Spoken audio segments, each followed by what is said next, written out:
Hello student, फिर एक बार स्वागत है आपका इस क्लास में जिसमें हम लोग पढ़ रहे हैं क्लास 6 की इंग्लिश रीडर, जिसका आज हम लोग चैप्टर पढ़ने वाले हैं 4, the donkey and the dog. इससे पहले 3 चैप्टर्स के कम्प्लीटली हम लोग पढ़ चुके हैं, उसकी एक्सरसाइज भी कर चुके हैं। उनकी लिंक भी आपको इसके डिस्कशन बॉक्स में मिल जाएगी। अगर आप उसकी लिंक सर्च कर पाते हो तो वहाँ से आप किसी भी चैप्टर को देख सकते हो एक ही जगह से। तो शुरू करते हैं डंकी एंड द डॉग, गधा और कुत्ते की कहानी। एक बासरमैन है जिसके पास ये दोनों ही जानवर हैं। तो इसका सार क्या है कहानी का कि हमें दूसरों की नकल नहीं करनी चाहिए, क्योंकि हर व्यक्ति अपने में यूनिक होता है। तो उसके अंदर क्या चीज़ें हैं, क्या वो हमारे अंदर हो सकती हैं? नहीं हो सकती हैं। तो वही चीज़ हमें यहाँ से एक एजुकेट करने की कोशिश की जा रही है, हमें कभी किसी को कॉपी नहीं करना चाहिए। तो देखिएगा, समझ में आएगा आपके। A washerman and a donkey had a dog. ये washerman had a donkey and a dog ऐसे लिखा हुआ है। तो बासरमैन होते हैं जो आपके धोबी लोग होते हैं, जो कपड़े धोने वाले, वो बासरमैन कहे जाते हैं। Had means have, have, had और हैज़, 3 शब्द होते हैं और वैसे इनका कोई शाब्दिक अर्थ नहीं होता है। ये आपके यूज होते हैं। जैसे देखिए, एक शब्द होता है हमारे पास हैव, और एक होता है हैज़, और एक होता है हैड। ठीक, वैसे इनका हिंदी में कोई अगर आप मीनिंग ढूंढना चाहें तो नहीं है, लेकिन ये आपके टेंस की क्रियाओं में ये यूज होते हैं। जैसे अभी हम ये कहें कि मेरे पास एक गाय है, तो हम यहाँ पर इसको इंग्लिश में लिखेंगे आई हैव ए काउ। मेरे पास एक गाय है। और फिर हम ये कहेंगे मेरे पास एक गाय थी। अगर हम थी कह देंगे तो ये हो जाएगा आई हैड ए काउ। मेरे पास एक गाय थी। अब हम ये कहें कि उसके पास एक गाय है, तो हो जाएगा आपका ही हैज़ ए काउ। फिर हम ये कहें उसके पास एक गाय थी, तो अब ये हो जाएगा हैज़ का had, he had a cow. अब आप समझने की कोशिश करिएगा कि कैसे कैसे हमने हैव, हैड, हैज़ और हैड का यूज़ किया हुआ है। देखिएगा, यहाँ सब्जेक्ट प्लूरल है आपका, आई प्लूरल माना जाता, तो इसके साथ प्रेजेंट में तो हम हैव लगाएंगे, प्रेजेंट में। और यहाँ पर देखो ही सिंगुलर में है, तो इसके साथ प्रेजेंट में हम हैज़ लगाएंगे।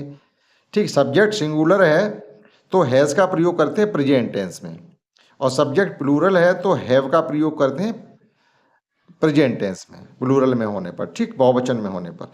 लेकिन जब हमारी पास्ट टेंस हो जाए तो सब्जेक्ट चाहे हमारा प्लूरल हो चाहे सिंगुलर हो, दोनों के साथ ही हम हैड का यूज करते हैं।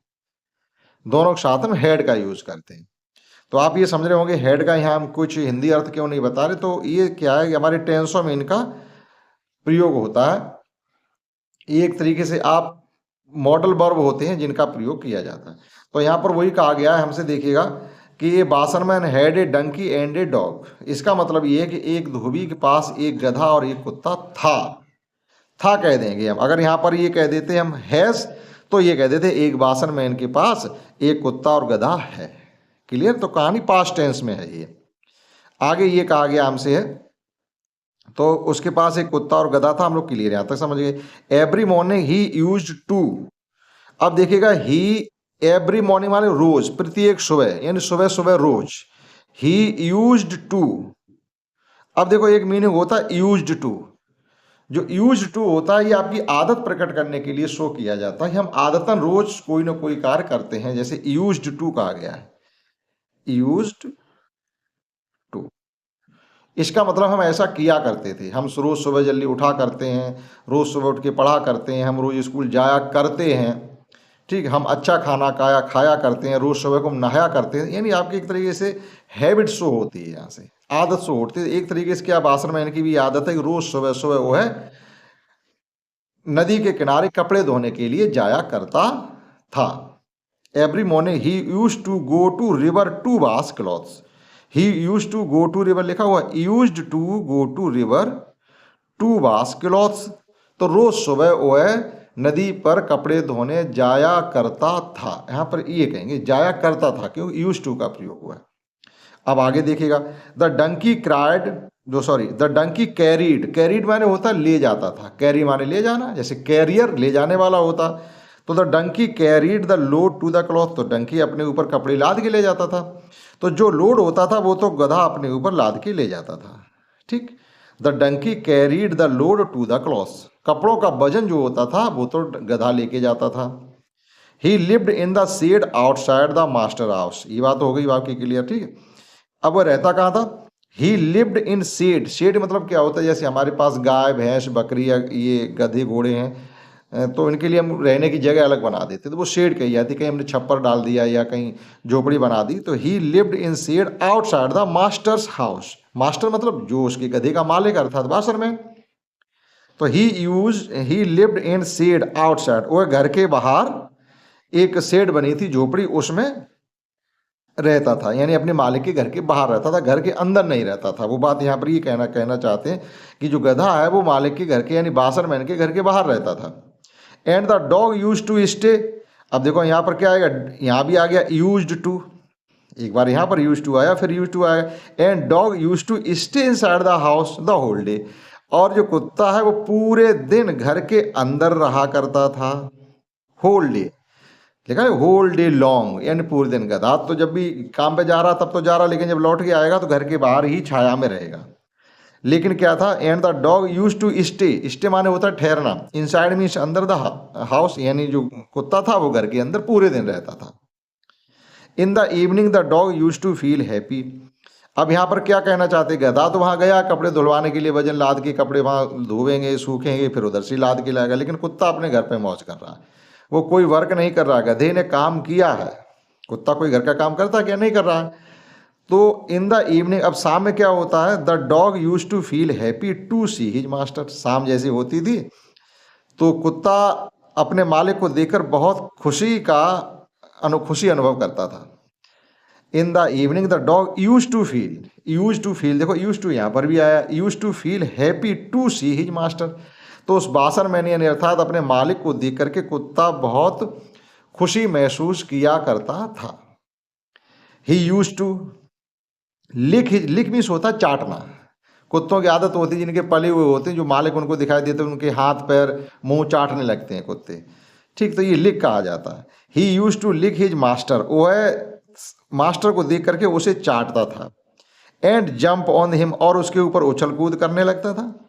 भाई हम लोगों के घर में भी कुत्ते पिल्ले पले होते हैं, तो जब वो हम लोग बाहर से जब अंदर आते तो एक बहुत ही उनके अंदर उछल कूद आ जाती है, आपके हाथ पैर के ऊपर खड़े हो जाएंगे, पैर चाटेंगे, मुंह में आपके अपना जीभ लगा देंगे, तो ये सब उनकी आदत होती है। अपना मतलब बहुत लव फील करने के लिए कि हम आपसे बहुत ही सहानुभूति रखते हैं, ये उसके अंदर होता है।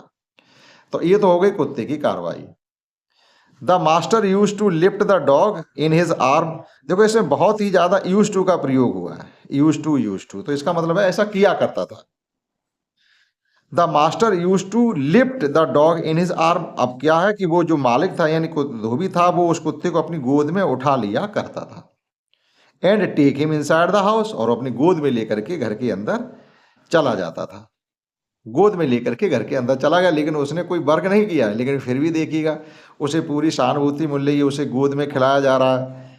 सीइंग दिस, इसे देख कर, सीइंग दिस, देखो ये आपके वर्ब की फर्स्ट फॉर्म में यहाँ पर आईएनजी लगा दिया तो ये जीरंड बन जाता। सीइंग दिस, इस ऐसा देख कर, the donkey also wanted to live inside the house, अब गधा ये चाहता था कि हम भी घर के अंदर रहें, कि हम तो मेहनत और करते हैं और ये तो कुछ भी नहीं करता, थोड़ा शाम को इनके हाथ पर चाट लेता है, इसी में ये उसको गोदी में उठा के अंदर लिए जाते हैं।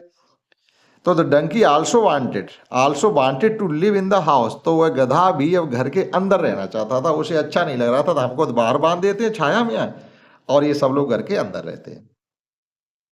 मे बी, शायद, if I also jump on like the dog, अगर हम भी इस कुत्ते की तरह ही उछल कूद करें तो ये हमें भी उठा करके अंदर ले जाएंगे। हो सकता है ये कुत्ते को उठा के क्यों ले जाते, क्योंकि कुत्ता उछल कूद के ऊपर करता है और हाथ पर चाटता है, इसलिए कुत्ते को गोद में लेके अंदर चले जाते। अगर हम ऐसा करेंगे तो मेरे साथ भी ऐसा ही होगा, ये गोद में उठा के हमको अंदर ले जाएंगे। May be if I also jump on him like dog, अगर हम भी कुत्ते की तरह अपने मालिक के ऊपर जंप करें, he will surely lift me too in his arm, तो वह निश्चित रूप से he will surely lift me too in his arms, देखो यहाँ पर एक आल्सो आया था तो आल्सो मीन्स भी होता है, और फिर यहाँ TOO आया, इसका भी मतलब भी होता है। एज वेल एज मीन्स भी होता है। तो ही विल श्योरली, तो वह निश्चित रूप से मुझे भी गोद में उठा लेगा अगर मैं कुत्ते की तरह जंप करूं तो। And carry me inside the house, और मुझे भी घर के अंदर ले जाएगा। द डंकी थॉट, ऐसा गधे ने सोचा। गधे के दिमाग में ये विचार चला कि कुत्ता, जब ये हम लोग बाहर से आते हैं, हमारा मालिक बाहर से आता है तो कुत्ता उछल कूद करता है, उनकी गोद में जंप करने लगता है, उन्हें लिक करता है, तो ये गोद में उठा के इसको अंदर ले जाते हैं। अगर हम भी ऐसा करेंगे तो निश्चित रूप से कह रहा आई ही विल श्योरली, यानी निश्चित रूप से हमारा मालिक हमें भी उठा करके घर के अंदर ले जाएगा। अब क्या हुआ, द नेक्स्ट इवनिंग, अपनी गधे ने अपनी प्लानिंग ये बना रखी थी, तो the next evening the donkey went inside the house. तो अगले दिन गधा भी घर के अंदर चला गया। He jumped on his master and began to lick him, वह भी अपने मालिक के ऊपर उछल कूद करने लगा। अब गधा कैसे उछल कूद कर ले, लेकिन वो ऐसा करने की कोशिश कर रहा था, ठीक है। He jumped on his master and began to lick him, और वह भी उसको चाटने लगा। जैसे जैसे कुत्ता उछल कूद कर रहा था, वैसे वैसे गधा भी अपने मालिक के ऊपर उछल कूद करने लगा और उसको अपनी जीभ से चाटने लगा। The master did not lift the donkey, लेकिन हुआ क्या, उस मालिक ने उस गधे को नहीं उठाया। डिड नॉट लिफ्ट मीन्स उठाना होता है, तो मालिक ने गधे को नहीं उठाया। He took him to the shed, बल्कि उसको पकड़ करके उसी छाया में, उसी झोपड़ी में लेकर के चला गया। भैया आप यहाँ बैठिएगा, यहाँ आपको हम बांधे दे रहे हैं। He took him to the shed, तो उस झोपड़ी में लेकर के गधे को चला गया, बल्कि घर से बाहर और निकाल आया। Patting the donkey, pat means होता थपथपाना, गधे को उसने थपथपाया, ठीक है, गधे को उसने थपथपाया। The master said to him, और उस बासरमैन ने यानी गधे के मालिक ने उससे कहा, you are not like the dog, आप कुत्ते की तरह नहीं हो। यू आर, बहुत प्यार से कहा उन्होंने, मारा तोड़ा नहीं उसको, उसकी पीठ को थपथपाया, पकड़ के लेके आए, वहाँ शेड में बांधा और कहा कि you are not like dog, आप कुत्ते की तरह नहीं हो। यू आर मच बिगर, आप बहुत बड़े हो। You are much bigger so you can not come inside the house, आप काफ़ी बड़े हो इसलिए आप घर में नहीं रह सकते हो। सो you can not come inside the house, इसलिए आप घर में नहीं आ सकते। द मास्टर फर्दर एडिड, लेकिन वो गधा फिर भी नहीं मार रहा था, उसके ऊपर उछल कूद करना चाह रहा था, उसे चाटता चला जा रहा था। तो फर्दर मीन्स होता आगे। The master further added, master यानी उस मालिक ने गधे से फिर कहा, you are also very heavy, you are also heavy, आप बहुत भारी भी हो। यू आर आल्सो हैवी, आप भारी भी हो। And so you must not jump on me, इसलिए आप मेरे ऊपर कूदो नहीं, हम दब जाएंगे। And so you must not jump on me, इसलिए आप मेरे ऊपर जंप मत करिएगा। आई can lift the dog but I can not lift you, भाई मैं कुत्ते को उठा सकता हूँ लेकिन तुमको नहीं उठा सकता। I can lift the dog, मैं कुत्ते को तो उठा सकता हूँ, but I can not lift you, लेकिन मैं आपको नहीं उठा सकता। But I love you as much as I love the dog, लेकिन मैं उतना ही प्यार तुमसे करता हूँ जितना मैं कुत्ते से करता हूँ। अगर मैं कुत्ते की तरह तुम्हें उठा लेता तो निश्चित रूप से कुत्ते की तरह ही उठा के ही तुमको प्यार करता, उठा के अंदर ले चलते, लेकिन ना ही मैं तुम्हें उठा सकता हूँ, और साइज में आप बड़े हो इसलिए मैं आपको घर में नहीं रख सकता हूँ। ये मालिक उसका गधे को समझा रहा है। आई can not, I can lift the dog but I can not lift you, मैं कुत्ते को उठा सकता हूँ लेकिन तुमको नहीं। बट आई लव यू, लेकिन मैं तुमसे प्यार करता हूँ, एज मच एज, उतना ही, आई लव द डॉग, जितना मैं कुत्ते से करता हूँ। भैया मैं जितना कुत्ते को चाहता हूँ उतना ही मैं तुमको चाहता हूँ। यू मस्ट अंडरस्टैंड, आपको मेरी बात समझ लेनी चाहिए। That you are different, you must understand, आपको मेरी बात समझ लेनी चाहिए। दैट यू आर डिफरेंट, आप कुत्ते से अलग हटके हो, आप भिन्न हो, कुत्ते की तरह आप नहीं हो। जो कुत्ता हो सकता है वो तुम नहीं हो सकते, जो तुम हो सकते हो वो कुत्ता नहीं हो सकता, जो काम तुम कर सकते हो वो कुत्ता नहीं कर सकता, जो कुत्ता कर सकता है वो तुम नहीं कर सकते हो। तो आप अलग हुए कि नहीं हुए। तो ये कहानी थी डंकी एंड डॉग की। देखो इससे हमें क्या सीख मिलती है, यानी हमको शिक्षा क्या मिलती है। We should not try to copy others, हमें दूसरे लोगों की को कॉपी नहीं करना चाहिए कि दूसरे क्या कर रहे हैं उनकी तरह ही हम काम करने लगें। क्योंकि as each one of us, क्योंकि हम में से प्रत्येक व्यक्ति यूनिक है। यूनिक का मतलब होता है अद्वितीय, यानी क्वालिटी जो हमारे अंदर है वो दूसरे के अंदर नहीं हो सकती, जो दूसरे के अंदर है वो तुम्हारे अंदर नहीं आ सकती। अब जैसे आप अपने समाज में देखिए, क्या हर व्यक्ति को गाना आता है? नहीं आता। क्या हर व्यक्ति को डांस करना आता है? नहीं आता। क्या हर व्यक्ति का राइटिंग अच्छा है? नहीं है। तो ये सब यही तो है कि एक जैसा सब लिखते क्या? नहीं लिखते। एक जैसा बोल पाते सब नहीं बोल पाते। एक जैसा सब दौड़ पाते, कोई अच्छा दौड़ने वाला है, कोई अच्छा रेस करने वाला है। तो ये क्वालिटियाँ सबके अलग अलग हैं, सबके अंदर अलग अलग होती हैं। इसीलिए कहा जाता है हम में से प्रत्येक व्यक्ति अपने में यूनिक है। तो हम किसी को कॉपी ना करें, अपनी क्वालिटी को अपने तरीके से दिखाने की कोशिश करें, ना कि हम किसी को कॉपी करें। तो ये था lesson 4 the donkey and the dog, जो हमने आपको इसका हिंदी अर्थ समझाने की कोशिश की। आशा करता हूँ आपने समझ पाया होगा। इस क्लास में इतना ही। नेक्स्ट में समझेंगे हम इसकी एक्सरसाइज। That's all.